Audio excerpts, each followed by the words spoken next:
Bismillahirrahmanirrahim. Assalamu alaikum students. Welcome to my channel Maths with Karintuka. In this lecture, I will start question number 5 of exercise 1.1. Question number 5. Name the property used in the following. हमने क्या करना है, इन parts को बताना है कि इन parts में कौन कौन सी प्रॉपर्टीज यूज हो रही हैं. हमारे पास बहुत सारी प्रॉपर्टीज हैं, बट जो इन पार्ट्स में यूज हो रही है मैं आप लोगों को वो क्लियर कर देती हूँ. ठीक है. फर्स्ट पार्ट है हमारे पास -3 less than -1. This implies 0 is less than 2. अब यहाँ पे मैंने लिखा है एडिटिव प्रॉपर्टी. अब एडिटिव प्रॉपर्टी ये कैसे है, पहले हम इसकी जनरल फॉर्म देखते हैं. थर्ड फॉर्म जो हमारे पास है प्रॉपर्टी की वो है एडिटिव प्रॉपर्टी. इसमें इन्होंने क्या कहा है कि फॉर ऑल, ये जो साइन होता है ये फॉर ऑल के लिए यूज होता है. ठीक है. For all ABC belongs to real number, मतलब कोई भी 3 नंबर जो रियल नंबर को बिलोंग कर रहे हो. रियल नंबर क्या होता है, सारे नंबर्स 1 2 से लेके जो भी हमारे पास पॉजिटिव नंबर होते हैं, नेगेटिव नंबर और ज़ीरो भी उसमें इन्वॉल्व होता है, वो हमारे पास रियल नंबर होते हैं. मतलब ऐसे 3 नंबर जो रियल नंबर को बिलोंग कर रहे हो. देन आगे 2 कंडीशंस है हमारे पास.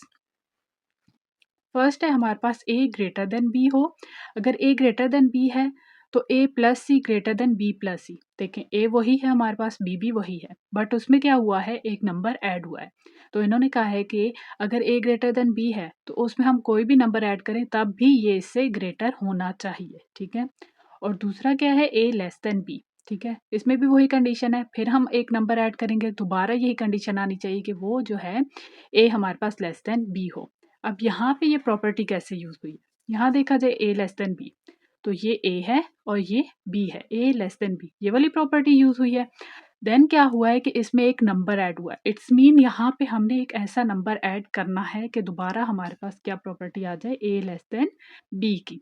तो हम लिखते हैं इसमें क्या है हमारे पास, जैसे कि यहाँ देखा जाए हमारे पास है -3 लेस देन -1. प्रॉपर्टी हमारे पास क्या है, A less than B. This implies that A plus C less than B plus C. अब A भी है हमारे पास, B भी है. ठीक है. हमें क्या चाहिए, C. तो C ऐसा कौन सा नंबर है. उसके बाद इनका आंसर क्या है हमारे पास, 0 लेस देन 2. आंसर हमारे पास आना चाहिए 0 लेस देन 2, बट कंडीशन वही है कि A लेस देन B है. यहाँ पे भी A लेस देन B है. इसमें हम एक ऐसा नंबर ऐड करेंगे कि दोबारा हमारे पास यही कंडीशन आ जाए. तो ऐसा कौन सा नंबर है, यहाँ पे 0 है, तो -3 प्लस 3 हम करेंगे तो हमारे पास 0 आएगा. तो ये हमारे पास क्या है, C आ गया है. अब यही नंबर हमने इस साइड पे भी ऐड करना है, -1 प्लस 3. ठीक है. -3 प्लस 3 हमारे पास क्या आ गया, 0 लेस देन -3 प्लस -1 प्लस 3 हमारे पास क्या आ गया, 2. तो ये क्या हो गया, A लेस देन B. मतलब C हमने ऐड किया लेकिन दोबारा हमारे पास वही कंडीशन आ गई. तो ये हमारे पास क्या आ गई, एडिटिव प्रॉपर्टी. ठीक है. पार्ट 2 है हमारे पास A less than B, then 1/A greater than 1/B. तो ये हमारे पास क्या आ गई, रेसिप्रोकल प्रॉपर्टी. तो ये हम देख लेते हैं. ये देखें, ये हमारे पास है रेसिप्रोकल प्रॉपर्टी जो हमारे पास 6 नंबर पे है. ठीक है. इस पे इन्होंने क्या बताया हुआ है, सिंपल प्रॉपर्टी उठा के इन्होंने लिख दी है. आपको पता होना चाहिए कि अगर A लेस देन B है तो अगर हम इसको बाय की फॉर्म में लिखेंगे तो ये हमारे पास साइन ऑपोजिट हो जाता है. ये आप लोगों ने याद रखना है. ठीक है. जब भी A लेस देन B होगा तो हम अगर उसको बाय की फॉर्म में लिख देंगे तो ये लेस देन ग्रेटर देन में चेंज हो जाएगा. इसी तरह अगर ये ग्रेटर में है तो ये लेस में चेंज हो जाएगा. सिंपल आप लोगों ने ये याद रखना है कि अगर हमारे पास सिंपल A B है और लेस है या ग्रेटर है, ठीक है, अगर वो बाय की फॉर्म में आ जाता है तो ये साइन चेंज हो जाता है. ठीक है. तो इसमें हमारे पास यही प्रॉपर्टी यूज हुई है.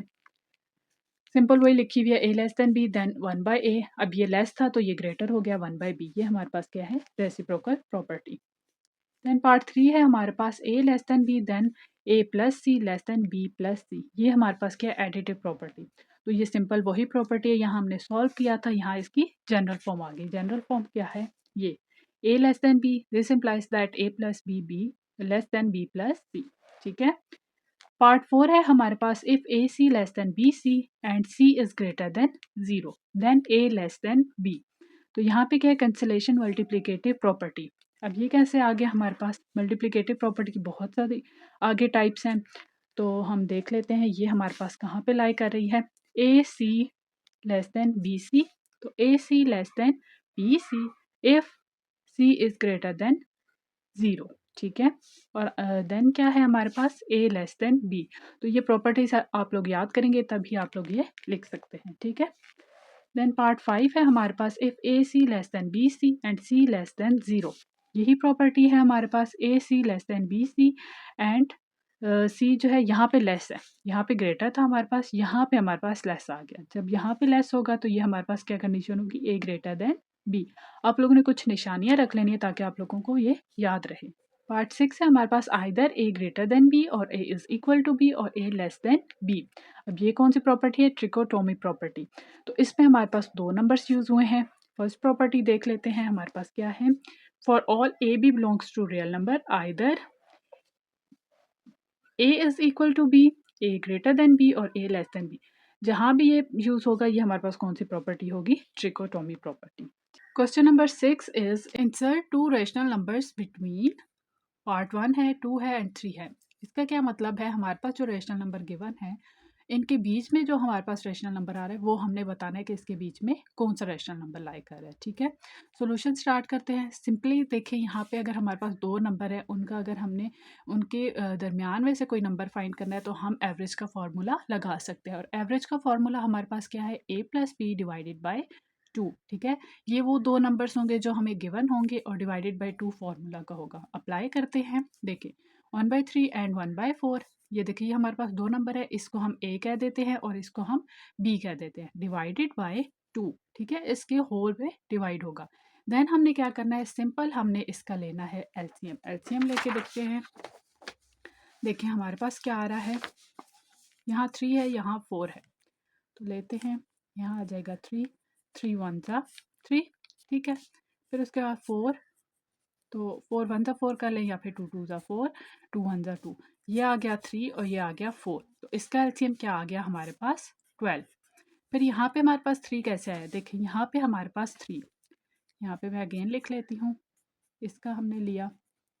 अब देखिए यहाँ 3 है, इसको हमने 12 बनाना होता है, तो 3 × 4 12 होता है। तो यही चीज़ हमारे पास ऊपर मल्टीप्लाई होती है, ठीक है।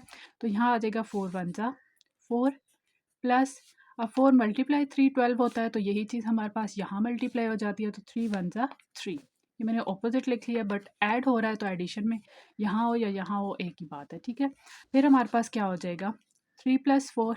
अब देखें ये जो हमारे पास यहाँ पे 12 आ रहा होता है, अगर यहाँ बाय की फॉर्म है तो ये 12 यहाँ जाके मल्टीप्लाई हो जाता है, ठीक है। सिंपल यही स्टेप किया है कि ये 12 हमारे पास 2 के साथ मल्टीप्लाई हो रहा है। फिर 3 + 4 हमारे पास क्या आ जाएगा, 7। तो 7/24 हमारे पास ऐसा नंबर है जो इन दोनों के दरमियान में लाई कर रहा है। अगर अगेन आपने एक और नंबर फाइंड करना है तो उसमें भी हम यही फॉर्मूला अप्लाई कर सकते हैं, ठीक है। देन आ जाता है हमारे पास नेक्स्ट पार्ट 2 है हमारे पास, 3 एंड 4। सेम वही फॉर्मूला अप्लाई करेंगे। यहाँ आ जाएगा ए हमारे पास क्या है 3 और बी हमारे पास क्या है 4। 3 + 4 डिवाइडेड बाय फॉर्मूला का 2, ठीक है। 3 + 4 हमारे पास क्या हो जाएगा 7/2। इसको हम कैलकुलेटर में डालेंगे तो हमारे पास आ जाएगा 3.5। और एक नंबर फाइंड करना है तो मैं आपको इसकी भी एक एग्जांपल दे देती हूँ। देखें ऐसा नंबर होना चाहिए जो इससे बड़ा या इससे इक्वल होना चाहिए, इसी तरह इससे बड़ा या इससे बड़ा नहीं होना चाहिए, क्योंकि ये हमारे पास लास्ट नंबर है, इससे बड़ा नहीं होना चाहिए, इससे छोटा हो सकता है, इसके इक्वल हो सकता है, ठीक है। तो देखिए एक हमने ये ले लिया। अब अगर हम ले लें 3.0 और दूसरा नंबर हमारे पास क्या आ गया 3.5, फॉर्मूला वही है, ये हमारे पास ए आ गया, ये हमारे पास बी आ गया, डिवाइडेड बाय 2। तो ये हमारे पास आ जाएगा 6.5 डिवाइडेड बाय 2, ठीक है। अब इसको हम चेंज कर लेते हैं, 1/2 हम अलग कर लेते हैं, मल्टीप्लाई 65 डिवाइडेड बाय 10 आ जाएगा, डेसिमल को हटाएंगे तो 10 आ जाएगा हमारे पास। देन हम इसको कट करते हैं, 5 2 ज़ा 10, 5 1 ज़ा 5 एंड 5 3 ज़ा 15। तो हमारे पास क्या आ गया 13 डिवाइडेड बाय 2 × 2 4। इसको डिवाइड करके देखते हैं हमारे पास क्या आ जाएगा, 4 3 ज़ा 12, पॉइंट लगाएंगे, यहाँ 1 आ जाएगा, यहाँ 0 आ जाएगा, 4 2 ज़ा 8, यहाँ 2 आ जाएगा, पॉइंट लगा हुआ है, यहाँ हमारे पास 0 आ जाएगा, 4 5 ज़ा 20। तो एक और नंबर हमारे पास आ गया जो कि हमारे पास है 3.25। अगर इसी तरह आपको नंबर्स निकालने हैं तो आप निकाल सकते हैं। देन हमारे पास आ जाता है पार्ट 3। तो पार्ट 3 में हमारे पास क्या है 3/5 एंड 4/5। वही फॉर्मूला अप्लाई करेंगे 3/5 प्लस 4/5 डिवाइडेड बाय 2। यहाँ पे दोनों सेम थे इसलिए हमने एलसीएम 5 ले लिया और ऊपर भी हमारे पास सेम चीज़ें आ गई। देन क्या करते हैं, ये 5 यहाँ जाके मल्टीप्लाई हो जाता है। तो नेक्स्ट स्टेप में हमने क्या करना है, 3 + 4 हमारे पास 7 आ जाएगा और ये यहाँ जाके हमारे पास मल्टीप्लाई हो गया 5 × 2 और 5 × 2 हमारे पास क्या हो जाता है 10। तो इसका आंसर आ गया 7/10। अगर और नंबर्स फाइंड करने हैं जैसे मैंने यहाँ पे बताया है वैसे ही आप लोग कर सकते हैं।